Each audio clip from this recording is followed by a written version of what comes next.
Ellen Maxine Wood. Democracia contra o capitalismo. Parte I. O materialismo histórico e a especificidade do capitalismo. 2. Repensar a base e a superestrutura. A metáfora base e superestrutura sempre gerou mais problemas do que soluções. Embora o próprio Marx a tenha usado muito raramente e apenas nas formas mais aforísticas e alusivas, ela passou a suportar um peso teórico muito superior à sua limitada capacidade. Até certo ponto, os problemas já inerentes ao seu uso restrito foram agravados pela tendência de Engels de usar uma linguagem que sugeria a compartimentação de esferas ou níveis fechados econômicos, políticos ou ideológicos, cujas relações que mantinham entre si eram externas. Mas os problemas de fato começaram com o estabelecimento das ortodoxias fatalistas que elevaram, ou reduziram, a metáfora à condição de primeiro princípio do dogma marxista-leninista, afirmando a supremacia de uma esfera econômica independente sobre outras esferas passivamente subordinadas e reflexivas. Em particular, tendia-se a ver a esfera econômica mais ou menos como sinônimo das forças técnicas de produção, operando de acordo com leis naturais intrínsecas ao progresso tecnológico, e assim a história se tornou um processo mais ou menos mecânico de desenvolvimento tecnológico. Essas deformações das ideias histórico-materialistas originais de Marx fixaram os termos do debate marxista desde então. Durante as últimas décadas, os dois lados das várias disputas entre marxistas estiveram efetivamente presos a essa grade teórica. Por vezes, a tendência foi tratar essas deformações como uma bíblia marxista e aceitar ou rejeitar coerentemente o marxismo. Qualquer um, e P. Thompson, por exemplo, que trabalhasse nas fissuras entre as alternativas oferecidas por essa estrutura teórica seria provavelmente mal compreendido tanto por críticos quanto por seguidores, ou desconsiderado como uma anomalia, uma impossibilidade teórica. As objeções à metáfora da base e superestrutura referiam-se geralmente ao seu reducionismo, tanto à negação da ação humana quanto à incapacidade de atribuir um lugar adequado a fatores superestruturais, a consciência tal como incorporada na ideologia, na cultura ou na política. As correções a esse reducionismo assumiram geralmente a forma de um chamado humanismo marxista ou, então, de uma ênfase na autonomia relativa dos níveis da sociedade, sua interação mútua e de um adiamento da determinação pelo econômico até o caso último. Um dos mais importantes desenvolvimentos da teoria marxista ocidental contemporânea, o marxismo estruturalista de Althusser, rejeitou a opção humanista e elaborou a outra de diversas formas peculiares e teoricamente sofisticadas. Postos diante da escolha entre, de um lado, um modelo base e superestrutura simplista e mecânico e de outro, uma ação humana aparentemente desestruturada, Althusser e seus seguidores descobriram uma solução inteligente: redefinir as relações entre base e superestrutura de forma que excluíssem rigorosamente da ciência da sociedade os vagares da ação humana, insistindo em determinações completamente estruturais, admitindo ao mesmo tempo a especificidade imprevisível da realidade histórica.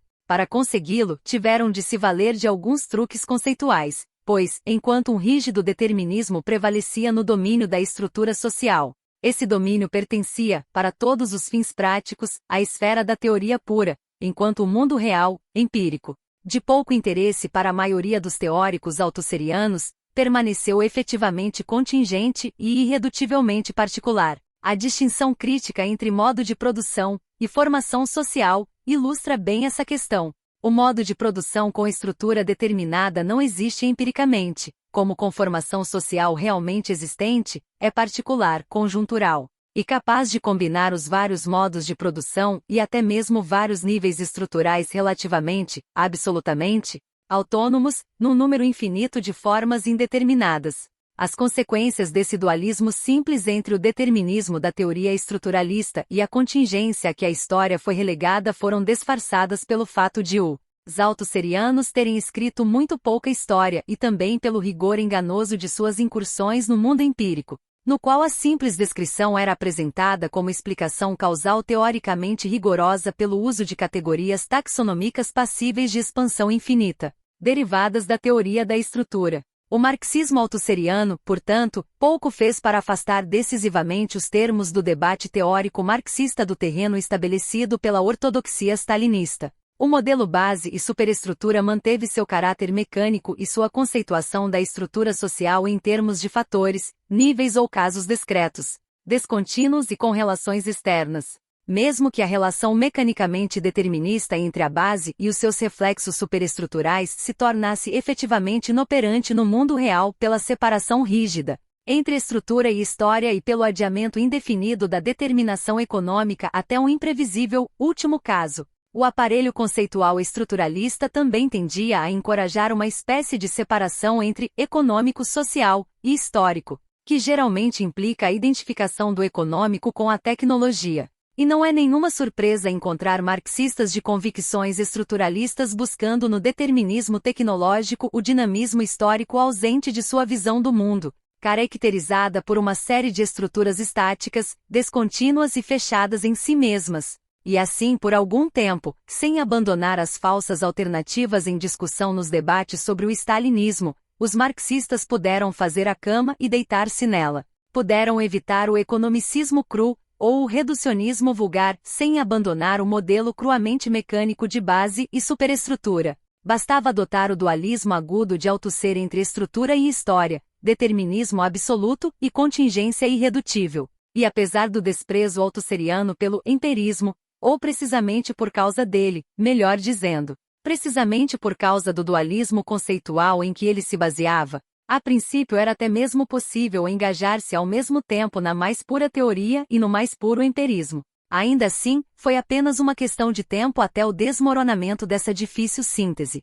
Logo se tornou evidente que o althusserianismo havia simplesmente introduzido novas alternativas falsas para substituir ou complementar as antigas. Aos marxistas foram oferecidas as escolhas entre estrutura e história, entre determinismo absoluto e contingência irredutível, entre teoria e empirismo puros. Portanto, não surpreende que os teóricos mais puros da escola althusseriana tenham se tornado, pelo menos em teoria, os mais puros empiristas da geração pós-althusseriana. Na obra de escritores como Indes e Hirsch, que foram antes visceralmente anti-historicistas e anti-empiristas, as determinações absolutas e incondicionais da estrutura deram lugar à contingência absoluta e irredutível da conjuntura particular. Essas afirmações concisas sobre Indes e Hirsch são desenvolvidas no meu livro The Retreat from Class, publicado em Londres em 1986. Eis o outro lado da moeda althusseriana, a afirmação pós-marxista da não correspondência entre o econômico e o político,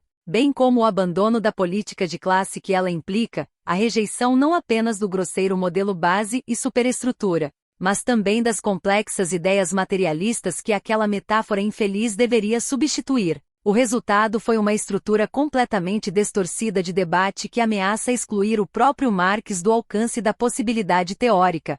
De acordo com o quadro de referência pós-marxista, é simplesmente impossível, por exemplo, rejeitar o economicismo cru, em geral entendido como determinismo tecnológico, e ainda assim acreditar na política de classes, na centralidade do conflito de classes na história ou na primazia da classe trabalhadora na luta pelo socialismo.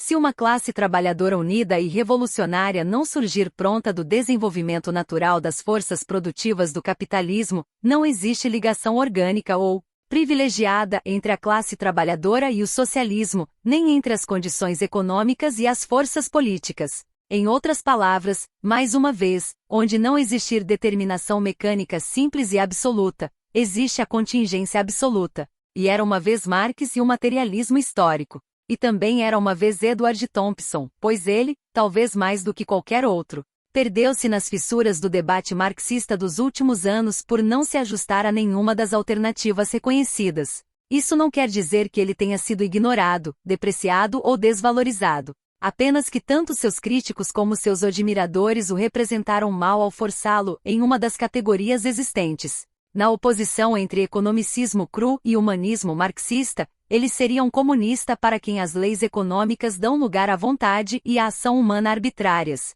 No debate entre althusserianos e culturalistas, ele é um culturalista, talvez o primeiro deles, para quem determinações estruturais se dissolvem na experiência. E nos debates atuais, ele talvez seja da mesma forma erroneamente apropriado pelos filósofos do discurso relegado ao campo dos reducionistas da classe, ou então ignorado como uma anomalia teórica que, apesar de mostrar um desprezo saudável pelo economicismo cru e o gosto pela ideologia e pela cultura, ainda assim retém uma crença irracional na centralidade do conceito de classe.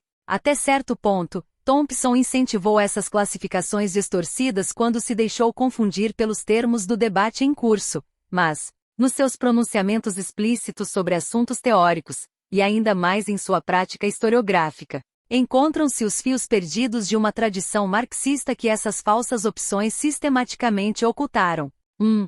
Modos de produção e formações sociais. Vamos abordar essa questão pela retaguarda, com as críticas controversas de Thompson a Althusser e, em particular, suas observações sobre as concepções althusserianas do modo de produção e da formação social. Em The Poverty of Theory, Thompson acusou Althusser de identificar o modo de produção com a formação social, por exemplo, o modo capitalista de produção com o capitalismo, de forma que uma explicação abstrata, embora não grosseiramente economicista, passasse a representar uma formação social na totalidade de suas relações. Em outras palavras, Althusser, assim como Marx em seu lado Grundrisse, foi acusado por Thompson de tratar capital como uma ideia hegeliana que se desenvolve na história e incorpora em si mesma toda a sociedade capitalista. Capital na totalidade de suas relações. Essa crítica, tal como colocada, foi um erro de julgamento, pois, como mostrou Perry Anderson, Althusser e Balibar tomaram o conceito de formação social,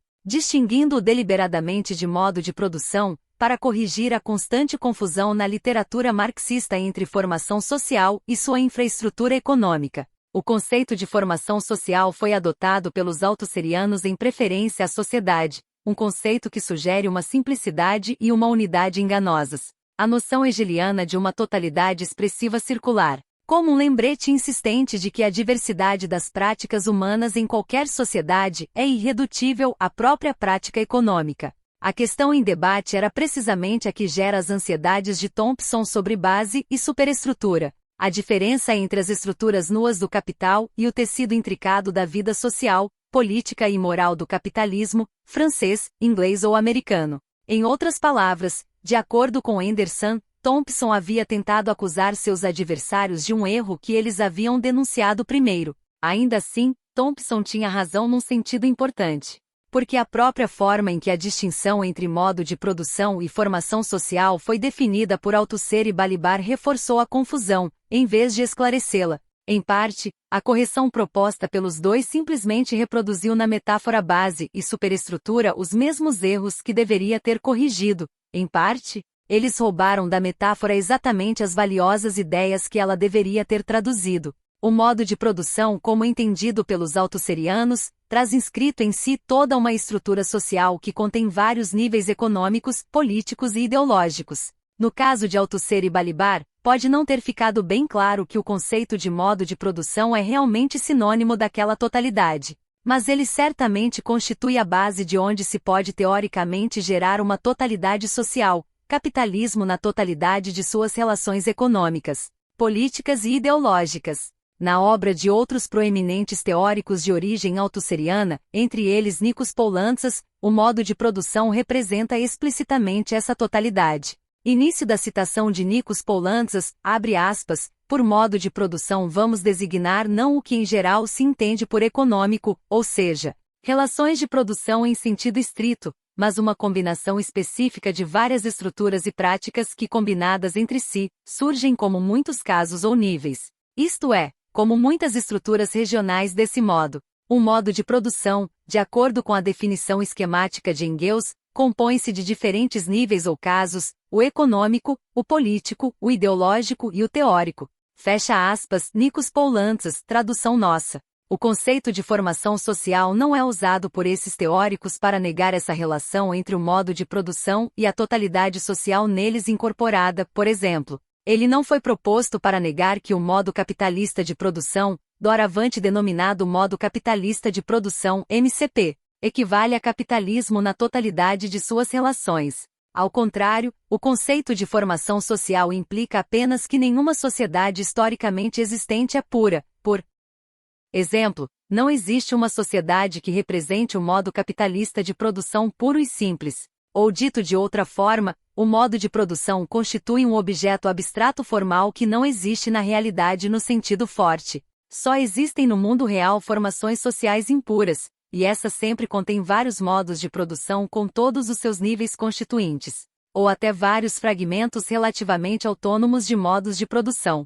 Os vários elementos que compõem uma formação social podem mesmo estar defasados entre si. Relações estruturais tão rigidamente determinadas e monolíticas entre os níveis econômico e superestrutural continuam a existir no modo de produção teoricamente construído, mas no mundo histórico esse bloco estrutural pode se fragmentar e se recombinar num número infinito de formas. É como se formações sociais históricas reais e concretas fossem compostas de elementos cuja lógica estrutural interna fosse teoricamente determinada, enquanto os processos históricos apenas quebram e combinam esses elementos de várias formas arbitrárias e contingentes. A análise histórica pouco pode fazer além de descrever e classificar as combinações de modos de produção e de fragmentos de modos de produção que constituem uma dada formação social qualquer. As consequências práticas dessa estrutura teórica são vivamente ilustradas pela abordagem de Paul Lanza sobre o problema da política na sociedade capitalista.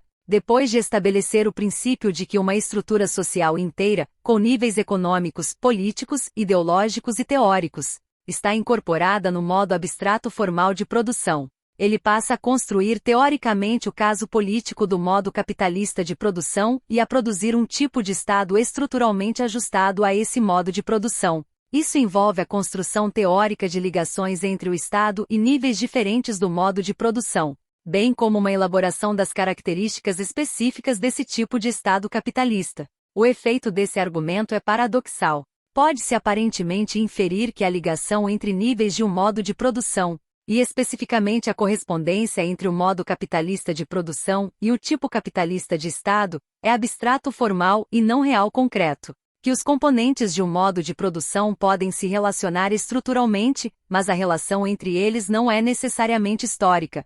De um lado, então, a lógica estrutural supera o fato histórico. De outro, parece que as relações que realmente prevalecem entre o Estado e o modo de produção nas sociedades historicamente existentes pouco têm a ver com essa lógica estrutural e parecem quase acidentais. As partes de um modo de produção que se relacionam por uma lógica estrutural inelutável no domínio abstrato formal separam-se facilmente umas das outras na realidade histórica.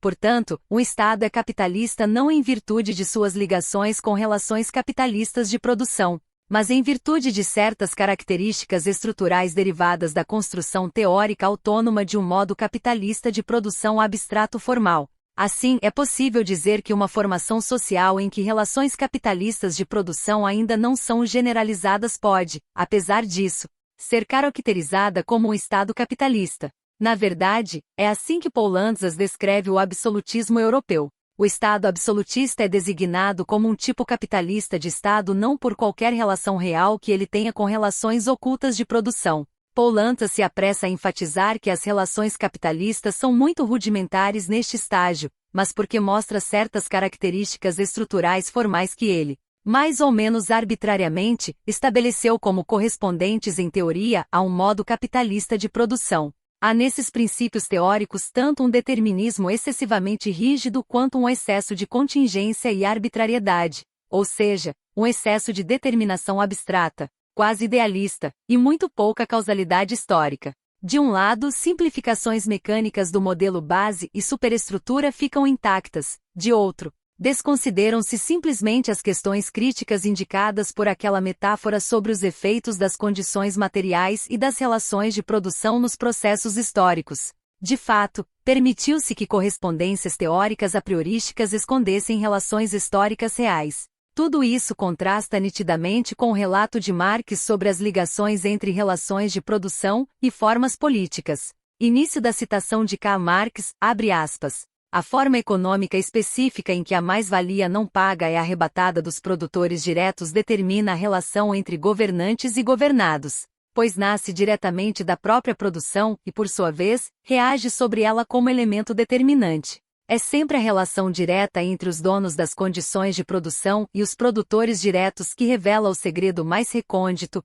a base oculta de toda a estrutura social e, com ela, a forma política das relações de soberania e dependência, a forma específica correspondente de Estado. Isso não evita que a mesma base econômica, mesma do ponto de vista de suas condições principais, devido a inumeráveis condições empíricas diferentes, apresente infinitas variações e gradações de aparência que só podem ser identificadas pela análise das circunstâncias empiricamente dadas. Fecha aspas. Karl Marx. O Capital. Tradução nossa. Embora partes desse trecho sejam muito citadas por Paul Lantzas e outros, ele revela uma estrutura conceitual muito diferente da distinção altusseriana entre modo de produção e formação social. Não transmite a ideia do determinismo mecânico do modo de produção altusseriano, nem a contingência arbitrária da formação social. Ao contrário, sugere tanto a complexa variabilidade da realidade empírica quanto a operação nela de uma lógica derivada das relações de produção.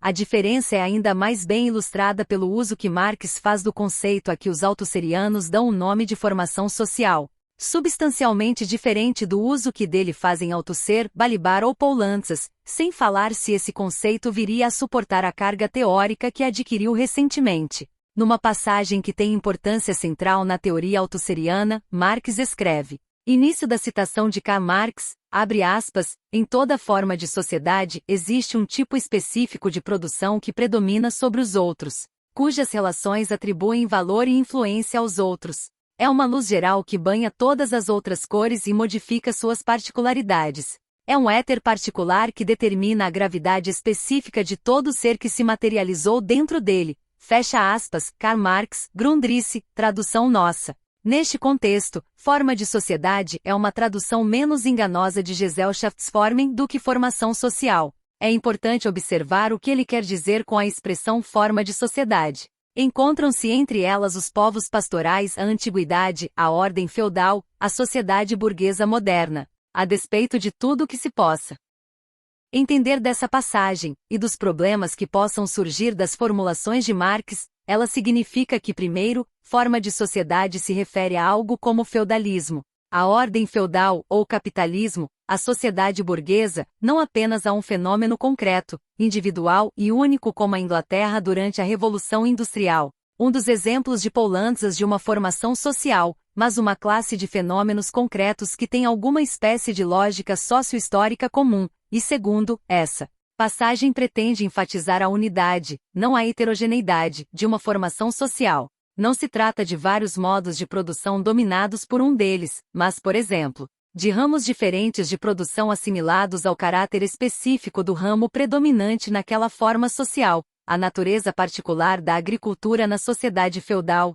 caracterizada pela produção camponesa e apropriação feudal, afeta a natureza da indústria, a natureza particular da indústria da sociedade burguesa, indústria dominada pelo capital, afeta a natureza da agricultura. O uso que Marx faz do conceito tem uma aplicação muito limitada e estreita, mas não é inconsistente com suas ideias posteriores, mais bem desenvolvidas, esboçadas no volume 3 de O Capital. Tomadas em conjunto, essas passagens de O Capital e dos Grundrisse informam a existência nas relações de produção de uma lógica unificadora que se impõe através da sociedade, na complexa variedade de sua realidade empírica, de uma forma que nos permite falar de uma ordem feudal ou sociedade capitalista, mas sem tirar das sociedades capitalistas ou feudais individuais o seu complicado tecido de vida social, política, cultural e moral. O próprio Thompson, a despeito de suas reservas com relação à fantasia dos Grundrisse de Marx, estabelece uma distinção que resume bem a abordagem de Marx.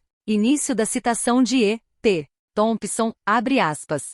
A intuição profunda do materialismo histórico tal como foi entendido por Marx não é o fato de serem as sociedades capitalistas apenas capital na totalidade de suas relações, mas, ao contrário, que a lógica do processo capitalista encontrou expressão em todas as atividades de uma sociedade e exerceu uma pressão determinante sobre o seu desenvolvimento e forma.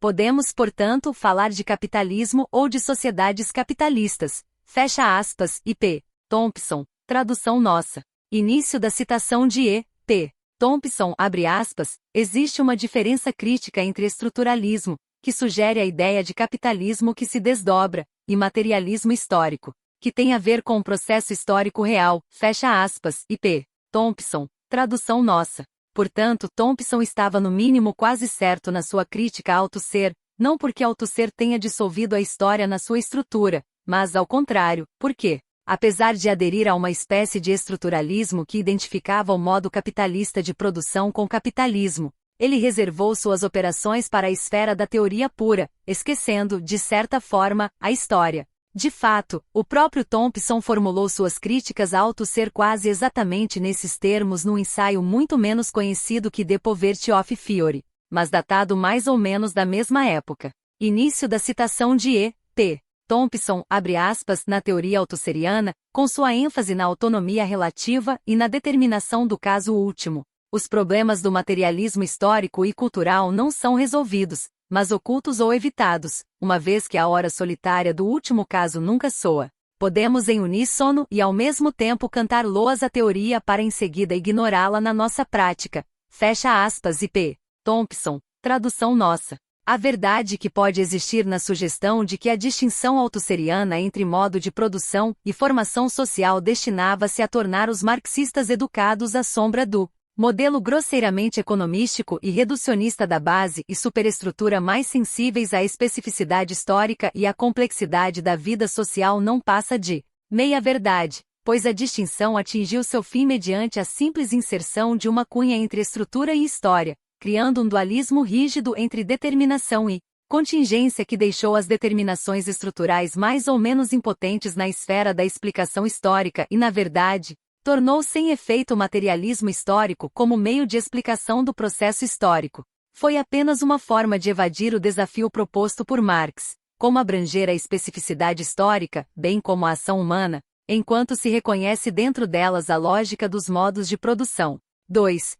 Materialismo histórico versus determinismo econômico. Foi precisamente este o desafio que Edward Thompson procurou combater em seus escritos históricos.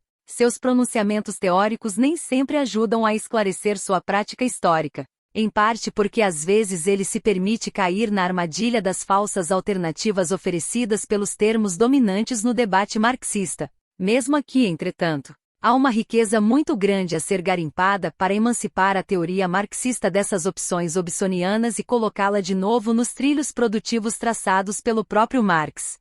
Há uma ou duas coisas que merecem atenção especial nas observações explícitas feitas por Thompson ao longo dos anos sobre a metáfora base e superestrutura. É fato bem conhecido que ele sempre procurou resgatar a ação e a consciência humanas das mãos mortas dos economicismos cruamente reducionistas. E não há necessidade de repassarmos esta questão. Sua preocupação com a experiência já recebeu atenção mais que necessária, mesmo que seus efeitos tenham sido sempre enganosos. O que tende a se perder nessa ênfase no humanismo de Thompson é que o seu corolário é, muitas vezes, uma avaliação das determinações estruturais nos processos históricos bem mais esclarecedora do que a de seus críticos estruturalistas. O modelo mecânico base e superestrutura, com seus níveis entendidos como caixas fechadas, espacialmente separadas e descontínuas, permite apenas duas opções inaceitáveis: ou aderimos ao reducionismo simplista ortodoxo, de acordo com o qual a caixa econômica básica está simplesmente refletida nas caixas superestruturais,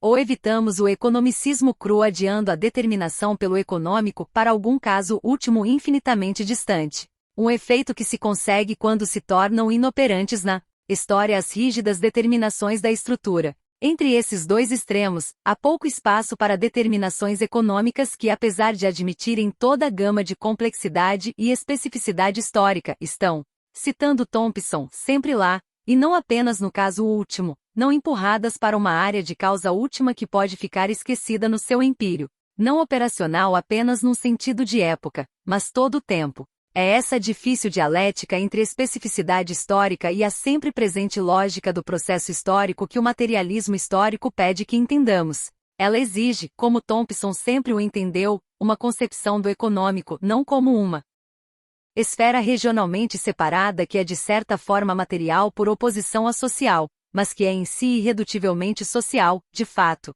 Uma concepção de lei material como algo constituído de relações e práticas sociais. Ademais, a base, o processo e as relações de produção, não é apenas econômica, mas também resulta, e nelas é corporificada, em formas e relações jurídico-políticas e ideológicas que não podem ser relegadas a uma superestrutura espacialmente separada. Se a metáfora base e superestrutura incluir essas ideias, está tudo bem, mas ela é, de acordo com Thompson, uma metáfora ruim, porque obscurece a natureza da relação que deve denunciar. Início da citação de E. P. Thompson, abre aspas, devemos dizer que o sinal na estrada apontava na direção errada, apesar de, ao mesmo tempo, termos de aceitar a existência do lugar que ele indicava, fecha aspas, e P. Thompson. Esse lugar é o núcleo de relações humanas incorporado num modo de produção, um núcleo de relações que impõe a sua lógica a todos os níveis da sociedade. Ao comentar The Long Revolution, de Raymond Williams, Thompson escreve, início da citação de E. P. Thompson, abre aspas, quando falamos do modo capitalista de produção pelo lucro, indicamos ao mesmo tempo um núcleo de relações humanas características de exploração, dominação e aquisição, que são inseparáveis desse modo e que encontram expressão simultânea em todos os sistemas do Sr. Williams. Dentro dos limites da época, existem tensões e contradições características que não podem ser transcendidas, a menos que transcendamos a própria época. Existe uma lógica econômica e uma lógica moral, e é inútil discutir para qual daremos prioridade, uma vez que as duas são expressões diferentes do mesmo núcleo de relações humanas. Podemos então reabilitar a noção de cultura capitalista ou burguesa. Fecha aspas, e P. Thompson. Existem algumas armadilhas ocultas na fórmula que fala que as relações de produção encontram expressão simultânea em todos os níveis da sociedade, não em ordem e sequência ascendente a partir de uma base econômica determinativa até uma superestrutura epifenomenal. Determinação simultânea pode ser entendida como nenhuma determinação ou, mesmo, nenhuma causalidade. Mas a concepção de Thompson de simultaneidade é muito mais sutil. Como vimos, sua argumentação contraria tanto concepções reducionistas de causalidade que dissolvem a especificidade histórica quanto concepções de determinação econômica em que se adia indefinidamente a determinação. A primeira mistura causa e efeito, a segunda abre um abismo intransponível entre os dois. Nenhuma exige investigação da relação entre causa e efeito nem do processo de determinação. O que interessa a Thompson são as relações do processo em que as relações de produção, relações de exploração, dominação e apropriação dão forma a todos os aspectos da vida social em conjunto e o tempo todo, ou exercem pressão sobre eles.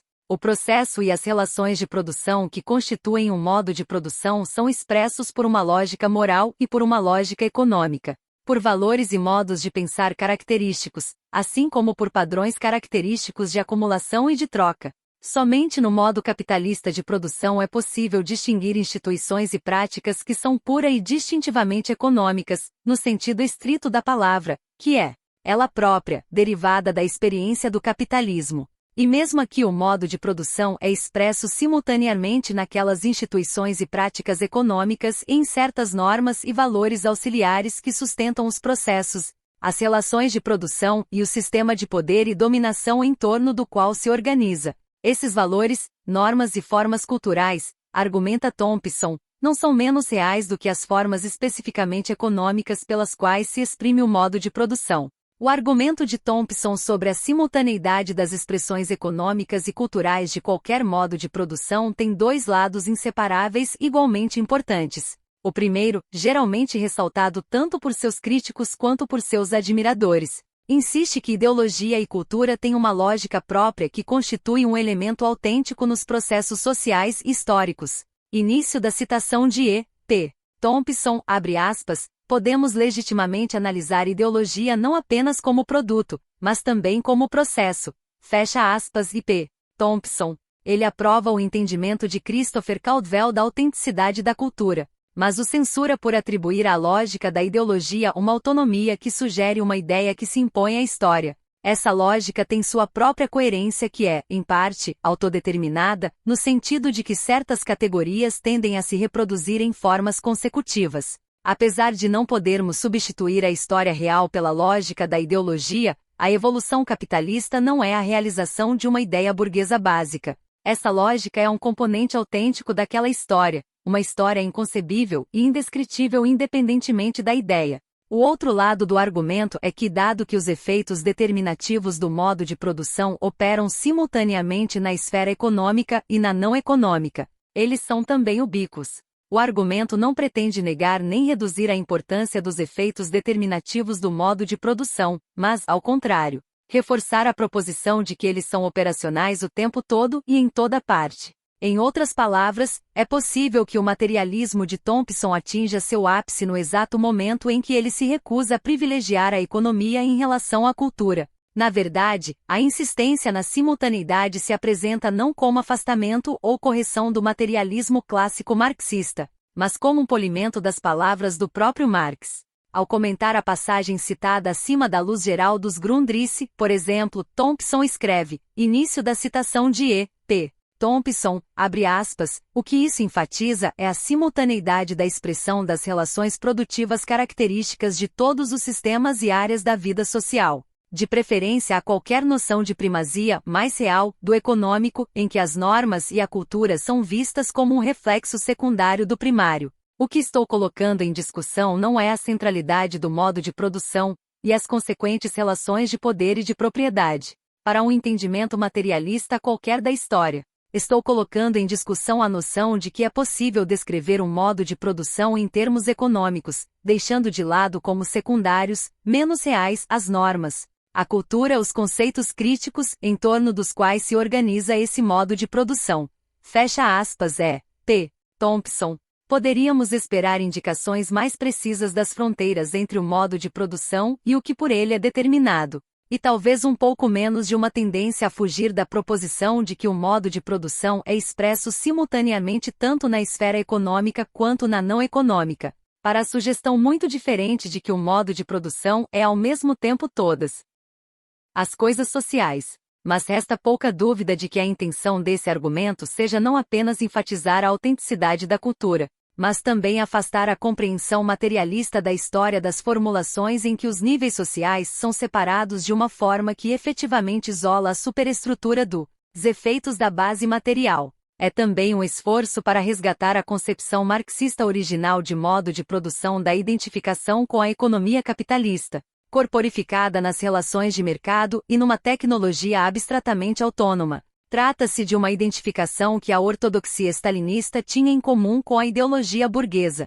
que a teoria althusserriana perpetuou no seu delineamento de níveis ou casos, no processo de tentar se separar do economicismo vulgar, e que hoje os críticos pós-marxistas do marxismo, muitos deles formados na escola althusserriana, vêm repetindo, enquanto, de certa forma, repudiam seu próprio arremedo de marxismo ao reproduzir suas distorções nas suas próprias concepções pós-marxistas da esfera econômica.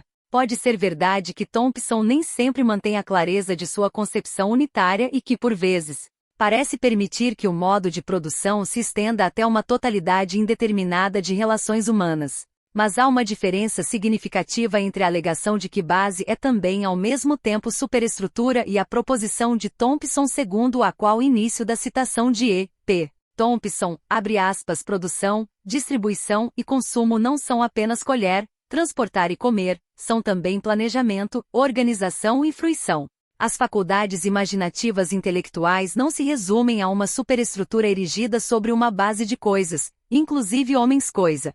Estão implícitas no ato criativo do trabalho que faz um homem ser homem. Fecha aspas. I.P. Thompson. Outra ilustração poderia ser o argumento de que o direito não se atém educadamente a um nível superestrutural, mas aparece em todos os níveis, está imbricado no modo de produção e nas próprias relações produtivas, como direitos de propriedade e definições de prática agrária. Essas proposições não significam que a base inclua toda a superestrutura, nem que as relações de produção sejam sinônimas de todas as relações sociais estruturadas pelos antagonismos de classe. Isso não é apenas uma forma diferente de dizer que o modo de produção é equivalente à formação social, uma concepção a que Thompson se opõe frontalmente. Significam que uma chamada superestrutura pertence à base produtiva e é a forma em que as relações de produção são organizadas, vividas e contestadas. Nessa formulação, a especificidade, a integridade e a força determinativa das relações de produção são preservadas, e, em certo sentido,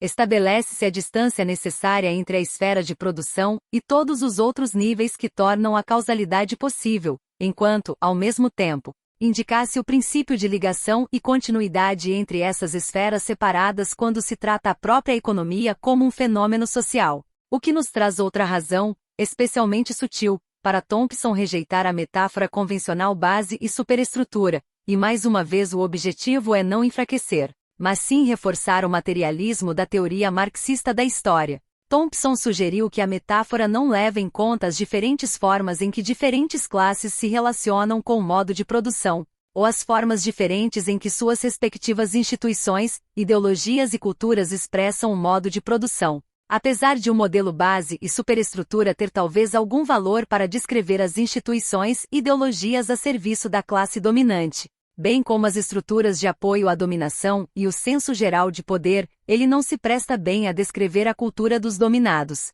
De acordo com Thompson, os costumes, rituais e valores das classes subordinadas podem geralmente ser vistos como intrínsecos ao modo de produção, de uma forma em que a cultura dominante não pode ser, porque são essenciais aos próprios processos de reprodução da vida e suas condições materiais. Em resumo, são em geral as práticas que constituem a atividade produtiva. Ao mesmo tempo, embora a cultura dos dominados se mantenha em geral congruente com o sistema predominante de produção e poder, é pelo fato de as relações de produção serem vividas à sua própria maneira pelas classes subordinadas que elas entram em contradição com o senso comum de poder. E são tais contradições que produzem as lutas que determinam a reorganização e a transformação dos modos de produção. Transformações históricas desse tipo, argumenta Thompson, não ocorrem simples nem espontaneamente porque mudanças autônomas na base produzem sempre mudanças na superestrutura, como, por exemplo, no determinismo tecnológico. Elas ocorrem porque mudanças na vida material passam a ser o terreno de luta. Pode-se no mínimo afirmar, embora Thompson não o diga com tantas palavras, preferindo evitar a linguagem da base e superestrutura, que, se as transformações históricas são produzidas por contradições entre base e superestrutura, não é no sentido de que tais contradições representem oposições entre, de um lado, a experiência das relações de produção vividas pela classe subordinada e, de outro, as instituições e o senso comum de poder. Mas colocá-lo dessa forma já é reconhecer que o modelo único de relações entre a base material e a superestrutura ideológica sugerido pela metáfora convencional não é suficiente. Esse modelo induz ao erro porque universaliza a cultura dominante ou, mais precisamente, a relação entre a cultura dominante e o modo de produção, e faz desaparecer conceitualmente o tipo diferente de relação que gera o movimento histórico. Talvez a visão de Thompson possa ser mais bem resumida como uma tentativa de reafirmar a visão do próprio Marx do materialismo histórico como contrário ao materialismo mecânico da filosofia burguesa. Ele, assim como Marx, deu ênfase à atividade e à prática humana sensoriais. Como Marx que formula seu materialismo no famoso ataque aos materialismos anteriores nas teses sobre Feuerbach, e não a alguma matéria abstrata ou matéria em movimento. E tal como Marx, Thompson reconhece que o materialismo mecânico nada mais é do que outro idealismo, ou o outro lado da moeda idealista. Reconhece também que a estrutura do debate marxista atual é reproduzida de muitas maneiras nas mesmas falsas dicotomias do pensamento burguês, do qual o materialismo histórico destinava-se a nos libertar. Talvez tenhamos testemunhado no próprio coração da tradição marxista uma reprodução do fenômeno que Christopher Caldwell diagnosticou na cultura burguesa, a geração dos pseudo-antagonistas, materialismo e idealismo mecânicos. O mesmo dualismo sujeito e objeto, ao entrar no marxismo, deixou-nos com os gêmeos do determinismo econômico e do idealismo altusseriano, cada um regenerando o outro. A base material determina a superestrutura independentemente da idealidade, enquanto a superestrutura da idealidade se retira para a autonomia de uma prática teórica autodeterminante. Não se trata, é preciso que se esclareça, da simples busca de um interacionismo, nem do que Thompson chama de oscilação estéril entre determinantes num processo de determinação mútua. Início da citação de E. P. Thompson, abre aspas, interação mútua não chega a ser determinação.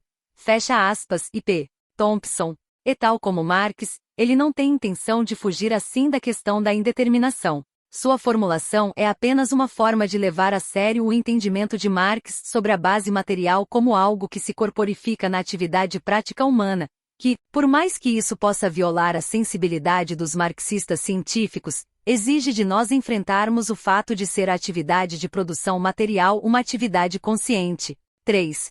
Base e superestrutura na história. O significado de tudo isso só se torna evidente na prática histórica de Thompson.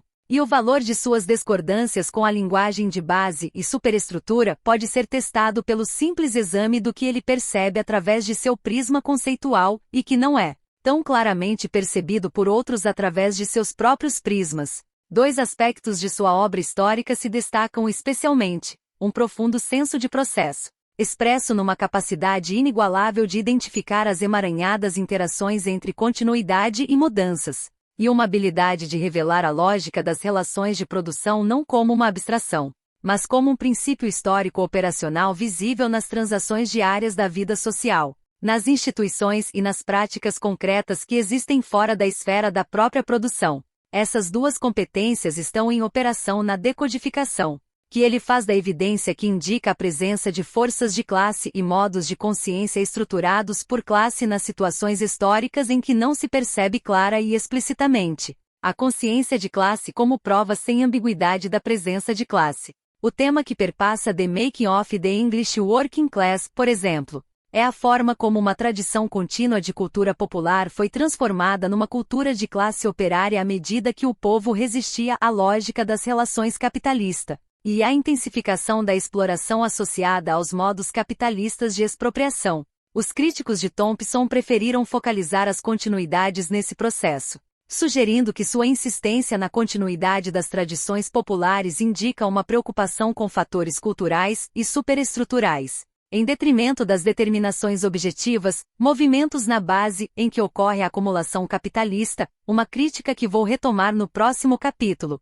Entretanto, o objetivo do argumento de Thompson é demonstrar as mudanças das continuidades para mostrar a lógica das relações de produção capitalistas em operação na superestrutura, onde o marxista estruturalista, que tende a ver a história como uma série de pedaços descontínuos, veria nada mais que um nível ideológico fora de fase com o econômico, um fragmento residual superestrutural de outro modo de produção, uma justaposição de caixas estruturais. Thompson vê e descreve uma dinâmica histórica de mudança da continuidade, que é, afinal, a forma como a história geralmente evolui, mesmo durante os momentos revolucionários, estruturada pela lógica das relações capitalistas. O estruturalista, para quem correspondências teóricas a priorísticas tornariam invisíveis as ligações históricas reais, como no caso de Poulantzas e o Estado absolutista, ficaria desarmado diante dos historiadores não marxistas que desprezam o conceito de classe como uma categoria teórica imposta com base em evidências exteriores,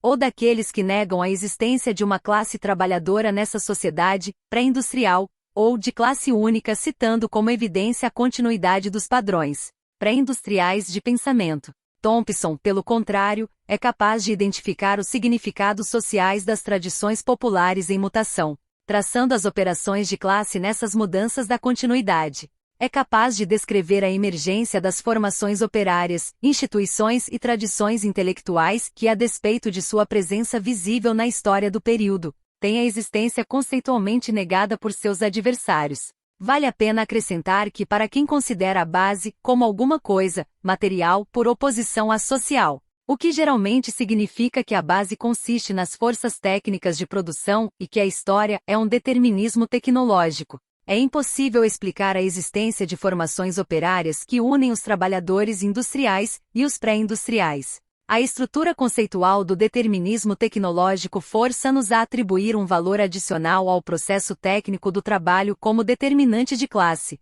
e não às relações de produção e de exploração que, para Thompson e para Marx, são os fatores críticos e os únicos que explicam a experiência comum imposta pela lógica da acumulação capitalista sobre os trabalhadores engajados em diferentes processos de trabalho. Os princípios subjacentes aos processos de decodificação estão mais explícitos em 18th Century English Society, Class Struggle Without Class. Neste caso, seu objetivo é, entre outras coisas, demonstrar que a luta de classes opera como força histórica mesmo quando ainda não existem consciência e noções completamente desenvolvidas de classe. Que o fato de se poder observar em outros lugares e períodos formações de classe maduras, ou seja, conscientes e historicamente desenvolvidas, dotadas de expressão ideológica e institucional, não significa que não seja classe tudo o que ocorrer de forma menos decisiva. Esse projeto exige a decodificação da evidência que para outros historiadores indica uma sociedade tradicional paternalista ou de classe única,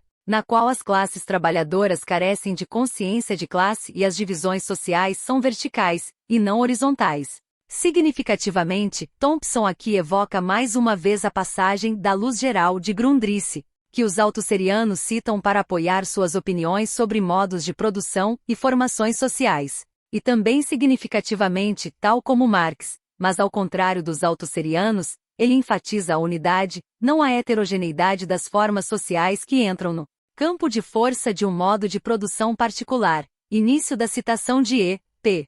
Thompson, abre aspas, parece-me que a metáfora de um campo de força coexiste proveitosamente com o comentário de Marx em Grundrisse de que em todas as formas de sociedade. O que Marx descreve por metáforas como níveis, influência, luz geral e tonalidades, seriam hoje apresentados numa linguagem estruturalista mais sistemática. Termos que às vezes são duros e têm aparência de objetividade de forma a disfarçar o fato de que são, ainda assim, metáforas que se oferecem para congelar um processo social fluente.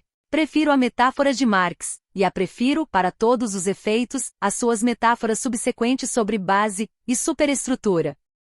Mas o que coloco em discussão neste texto é, no mesmo grau que no de Marx, um argumento estrutural. Fui forçado a reconhecê-lo ao considerar a força das objeções óbvias a ele, pois todas as características das sociedades do século XVIII que atraíram minha atenção podem ser encontradas, em forma mais ou menos desenvolvida, em outros séculos. O que então é específico do século XVIII? Qual é a luz geral que modifica as tonalidades específicas de sua vida social e cultura? Fecha aspas. I. P. Thompson.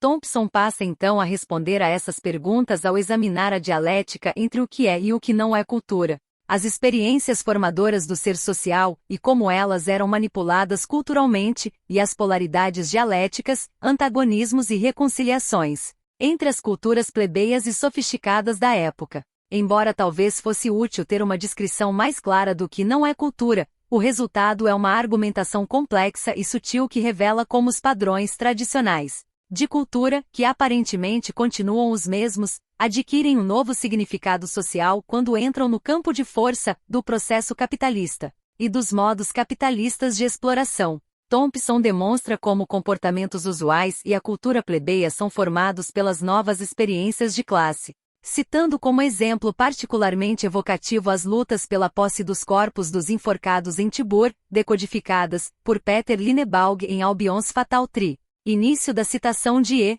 P. Thompson, abre aspas, não podemos apresentar o agitador como uma figura arcaica, motivada pelo restolho de padrões antigos de pensamento e deixar morrer o assunto com uma referência a superstições sobre a morte e les rois taumaturges. O código que informa esses motins, sejam eles em Tibur em 1731 ou em Manchester em 1832, não pode ser compreendido apenas em termos de crença sobre a morte e seu tratamento adequado. Envolve também a solidariedade de classe e a hostilidade da plebe à crueldade psíquica da lei e ao marketing de valores primários. Também não se trata, no século XVIII, apenas de um tabu ameaçado, no caso da dissecação de corpos ou do ato de pendurar os corpos em correntes, uma classe estava, deliberadamente e sob a forma de um ato de terror, rompendo e explorando os tabus da outra.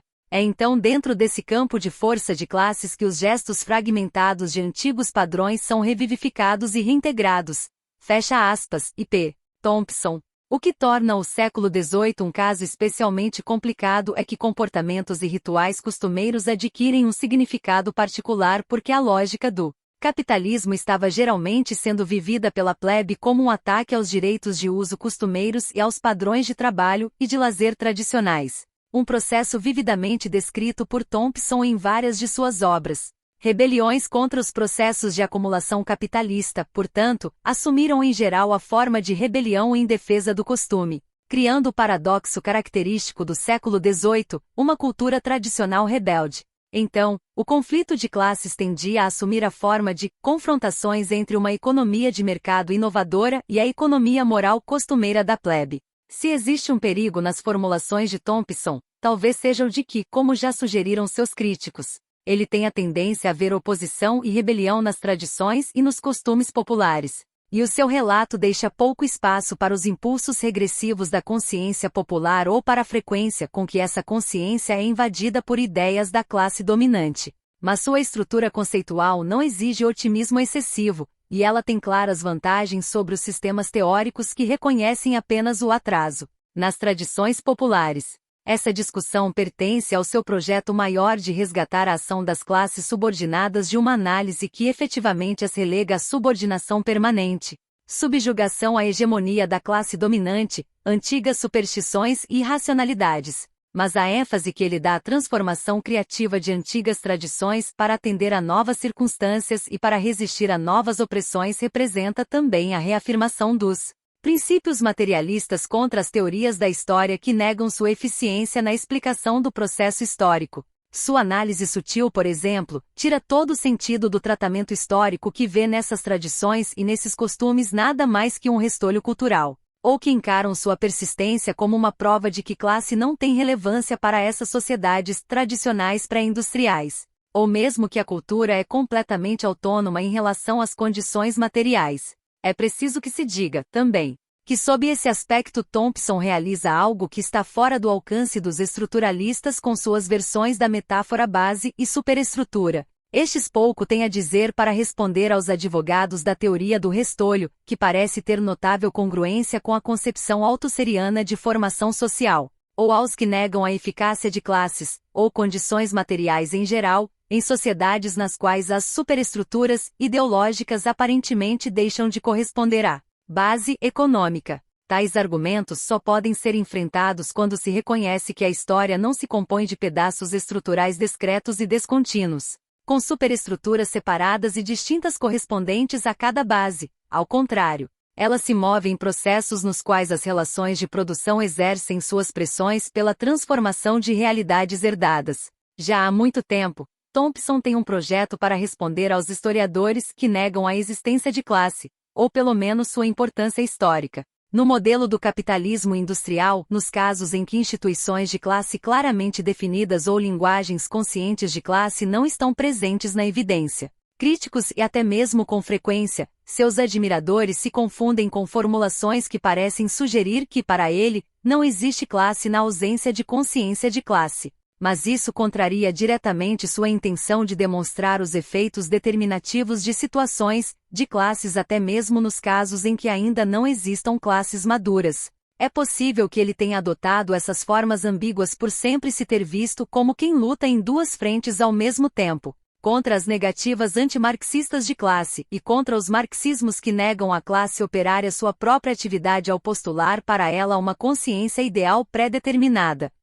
Em todo caso, suas ações historiográficas falam, ou deveriam falar, mais alto que suas palavras teóricas, e é preciso que se diga que, em lugar das demonstrações eficazes de forças de classe em operação na ausência de consciência madura de classe, seus críticos estruturalistas pouco podem oferecer além de afirmações teóricas segundo as quais a classe pode existir por definição, mas sem implicações para os processos históricos. É instrutivo o contraste entre a abordagem de Thompson e a de Gareth Stedman Jones em seu recente estudo sobre o cartismo, renegando explicitamente sua crença marxista anterior na ligação entre política e condições materiais. Stedman Jones insiste que as políticas do cartismo eram autônomas em relação à situação de classe dos cartistas. A principal evidência dessa autonomia é o fato de haver uma continuidade fundamental entre a ideologia e uma tradição radical mais antiga, nascida em condições sociais muito diferentes. Ele parece, entre outras coisas, atribuir pouco significado às mudanças a que aquela tradição radical foi submetida ao entrar no campo de força das relações capitalistas. Mudanças certamente existiram, como ele próprio reconhece, mas não tiveram evidentemente nenhuma implicação para a autonomia da política cartista nem para a ausência de correspondência entre política e classe. Em outras palavras, a leitura de Stedman Jones das evidências é o oposto exato da leitura de Thompson em circunstâncias semelhantes, onde um vê a autonomia da ideologia em relação à classe na continuidade das tradições populares, outro vê a força magnética de classes na transformação de uma cultura popular contínua. É como se Stedman Jones abrisse mão do materialismo histórico por ter descoberto que a história se move em processos contínuos. frustrando sua expectativa de que cada nova base, pelo menos a princípio, devesse ter uma nova superestrutura que lhe correspondesse. O que talvez esteja relacionado ao fato de, conforme seu próprio testemunho, ele ter sido, no seu passado marxista, fortemente influenciado pela teoria althusseriana. Seria um exemplo de mais uma virada da moeda althusseriana? A tentativa de Thompson de refinar a metáfora base e superestrutura não é simplesmente uma questão de suplementar o velho modelo mecânico com o reconhecimento de que, mesmo que superestruturas sejam erigidas sobre uma base, bases precisam de superestruturas. Essa proposição não transmite adequadamente, por exemplo, as ideias que informam o seu estudo do direito. Thompson compara sua própria antiga posição marxista com um marxismo altamente sofisticado, mas, em última análise, altamente esquemático, segundo o qual o direito é, por excelência, simplesmente superestrutural, adaptando-se às necessidades de uma infraestrutura de forças e relações produtivas, servindo sem ambiguidades como instrumento da classe dominante. Sua resposta a esse marxismo esquemático, entretanto, não é apenas reafirmar que o direito, assim como outras superestruturas, é relativamente autônomo, no sentido de que ele interage com a base, ou mesmo de que ele age como condição indispensável da base. Sua argumentação é mais complexa, tanto mais histórica quanto mais materialista. Ao aceitar de início as funções de mistificação e manutenção dos privilégios de classe do direito, ele continua. Início da citação de E. P. Thompson, abre aspas, primeiro, a análise do século XVIII, e talvez de outros séculos. Levanta a questão da validade de se separar o direito como um todo e colocá-lo em alguma superestrutura tipológica. O direito, quando considerado como instituição, os tribunais, com seu teatro de classe e procedimentos de classe, ou como pessoal, juízes, advogados, juízes de paz, pode facilmente ser assimilado pelos da classe dominante. Mas nem todas as consequências do direito estão incluídas nessas instituições. Ademais, se examinarmos com cuidado esse contexto agrário, torna-se cada vez mais indefensável a distinção entre, de um lado, o direito, concebido como elemento da superestrutura, e de outro, as realidades das forças e relações produtivas. Pois o direito foi sempre a definição da prática agrária atual, como se tivesse perdurado desde tempos imemoriais. Portanto, o direito sempre esteve profundamente imbricado na própria base das relações de produção, que teriam sido inoperantes sem ele. E, em segundo lugar, esse direito, como definição ou como regras, imperfeitamente impostas pelas formas legais e institucionais, foi endossado por normas transmitidas com insistência para toda a comunidade. Havia normas alternativas, disso não há dúvida, esse era um lugar não de consenso, mas de conflito. Fecha aspas. E P. Thompson, a noção da imbricação do direito na própria base das relações produtivas, que aliás ilustra a argumentação de Thompson sobre a diferença entre as ideias, os valores e as normas intrínsecas ao modo de produção e as que constituem um aparelho de dominação e o senso geral de poder, apesar de não negar o caráter superestrutural de algumas partes do direito e de suas instituições, é diferente da ideia, e maior que ela, de que bases precisam de superestrutura.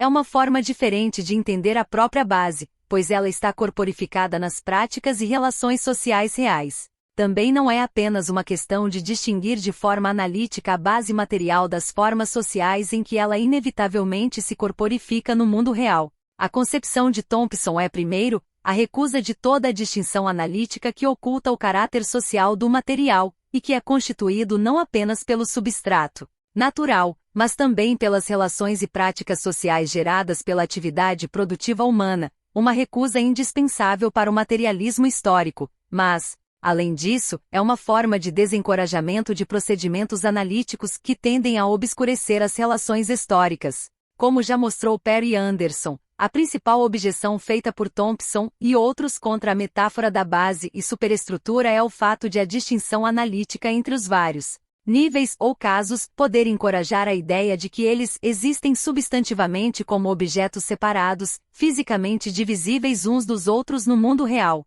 criando uma confusão entre procedimentos epistemológicos e categorias ontológicas. Ele sugere que Althusser tentou evitar essas confusões quando insistiu numa distinção entre o objeto de conhecimento e o objeto real. Ainda assim, há um sentido em que os althusserianos conseguiram ficar com o que havia de pior nas duas alternativas, pois, apesar de seus casos e níveis, tenderem consistentemente a cair em categorias ontológicas fisicamente separadas umas das outras no mundo real. As relações entre esses níveis tenderam a continuar no domínio da teoria pura, como objetos de conhecimento, que pouca ligação têm com categorias ontológicas. Para Thompson, importantes são as relações, e se ocasionalmente ele erra ao permitir que relações ontológicas se tornem misturas analíticas. Esse erro é muito menos danoso do que o outro para a compreensão da história.